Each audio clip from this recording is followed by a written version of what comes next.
Long-term memory. Long-term memory is the mechanism which enables us to store information experiences in a lasting fashion for possible retrieval at some point in the future. It is based on the duration and capacity. It can be divided into explicit memory and implicit memory. Explicit memory is called declarative memory that can the knowledge which can be stated is stored. It is classified into episodic and semantic. Episodic, this memory handles temporarily dated, spatially located, and personally experienced events or episodes, while semantic memory handles knowledge about words, concepts, properties, and interrelation. Implicit memory is also called non-declarative memory and often memory which are difficult to put into words. It includes priming, procedural memory, the classical conditioning.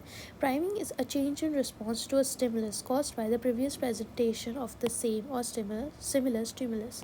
Procedural memory, the memory for doing things. It is also called as skill memory. Classical conditioning, changes that occur when pairing an initially neutral stimulus with one another stimulus results in the neutral stimulus taking on new properties.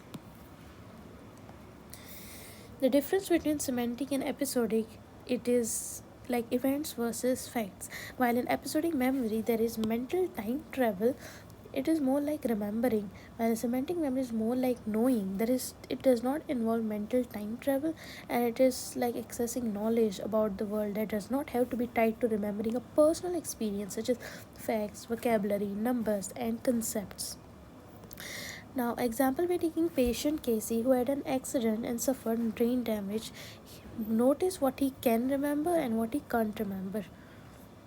He can remember facts and whether some events happened, such as the semantic memory, but he can't remember the experience of the events, such as the episodic memory.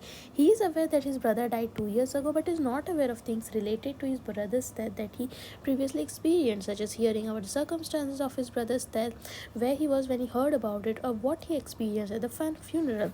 In another experiment, participants listened to their audio tape descriptions of their everyday life or listened to recordings of semantic facts while in the scanner. While there is an overlap between activation caused by episodic and semantic memories, there are major differences in the brain activation pattern. Priming. Priming occurs when the presentation of one stimulus, that is a priming stimulus, changes the response to a subsequent test stimulus. The test stimulus suggesting that prior exposition facilitates processing. If participants are shown a list of words, they are more likely to use those words to finish incomplete words. In a lexical decision task, people are presented with letter strings such as house or housing, and the recognition of lexically correct words was faster when participants had already been exposed to words. Priming is subliminal, that is, priming can happen even when the stimulus is not consciously pursued. The opposite word is supraliminally. In priming, faces were rated more positive when it was subliminally primed by happy faces, but there was no differential effect for the opposite thing too. Faces subliminally primed with happy faces were remembered better than those primed by fearful or neutral faces.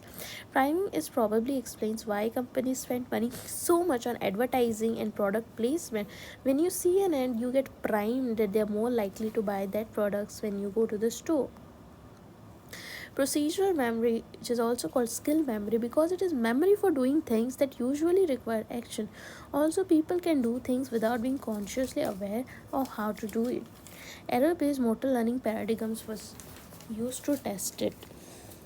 The curious case of patient HM. He suffered from epilepsy, and so the bilateral parts of his medial temporal cortex, medial temporal lobe like MTL, especially the hippocampus, was removed. Although his personality and IQ was not affected, he did not have the ability to form new explicit memories anymore.